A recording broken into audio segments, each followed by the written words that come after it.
Okay, so you're about to start this big 2-year journey, Class 9 all the way through your Class 10 boards. And believe it or not, the whole thing is guided by one single document, the CBSE Examination Bye-Laws. Now, that sounds pretty intimidating, right? But don't worry. The best way to think of it is like a roadmap. And that's exactly what we're going to do here. We're going to break down that map and make these rules super simple to follow. All right, here's our game plan for this journey. We'll kick things off by understanding the rulebook itself, the foundation. Then we'll cover that all-important first step, getting registered in Class 9. After that, we'll look at what it takes to stay on track for the boards, how to handle the final exam itself, and finally, what happens when you cross that finish line and get your results. So let's dive in. First up, the official rulebook. Before you start any journey, you gotta know the rules of the road. This part is all about getting to grips with those official regulations that are going to shape pretty much everything you do for the next 2 years. So, what in the world are these bylaws anyway?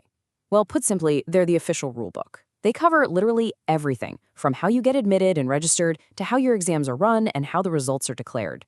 The entire point is to create a level playing field, to make sure every single student, no matter which school you're in, is treated and graded by the exact same fair standard. And this isn't just a rule book for students. These rules bring everyone into the picture. Your school, the people handling your data, and even your parents. The moment you step into Class 9, everybody is on the same team, following the exact same playbook. It's a real team effort. Now we're at what I think is the most critical part of this whole thing, starting your journey. This all begins with your Class 9 registration.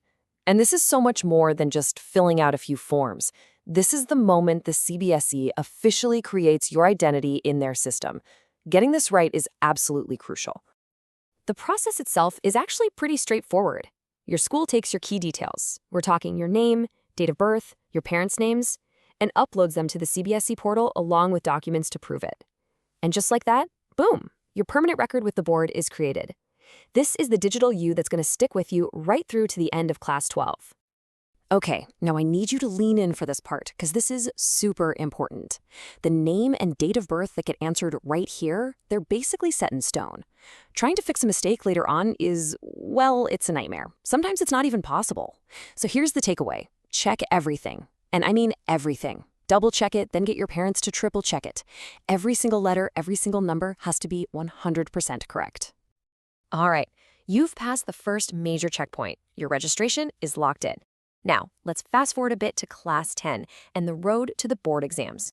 Because you can't just show up for the final test, you have to clear a few checkpoints along the way to even be eligible. Let's take a look. So the big one at this stage is something called the List of Candidates, or LOC. This is the final official list that your school sends to the board saying, yep, these are the students who are good to go for the exams.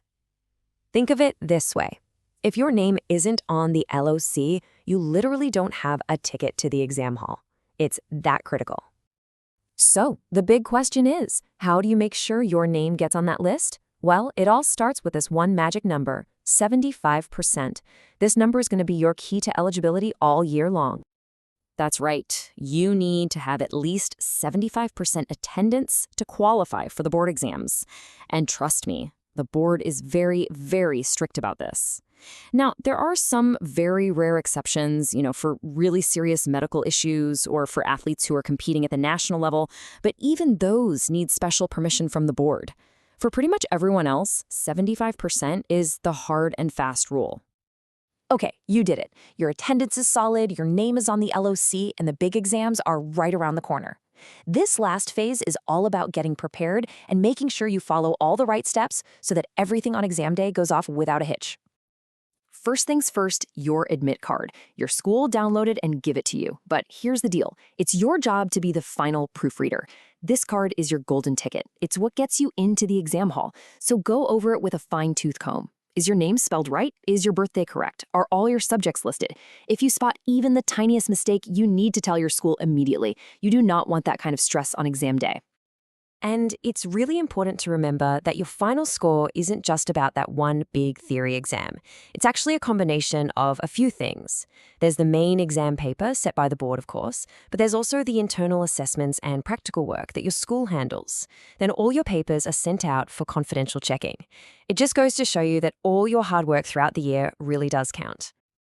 And Deep breath. The exams are over, the long wait is done, and result day is finally here. This is the moment it all comes together. But your result can have a few different outcomes, so let's break down what they mean and what happens next. Now, this slide clears up something that confuses a ton of students, the difference between compartment and reappear. Here's the simple version. If you fail in just one subject, you get a second chance to pass it with a supplementary exam. That's compartment. But if you fail in 2 or more subjects, you have to repeat the whole year. That's reappear. Knowing the difference is absolutely key. And once you've passed, congratulations. The journey just has a few final administrative steps. Your results will be up online, and you'll get a migration certificate, which you'll need for future admissions. If you're not happy with a score, you even have the option to take an improvement exam the next year. And hey, if you ever lose your documents, don't panic. You can always request duplicates. So there you have it. When you break it all down, these rules aren't just there to make life difficult. They're actually a framework for fairness, designed to make sure every single student gets a clear, standardized path to follow. You've got the map now, you know the checkpoints, you know the rules of the road, your roadmap is clear. The only question left is, are you ready for the journey? Thanks for watching.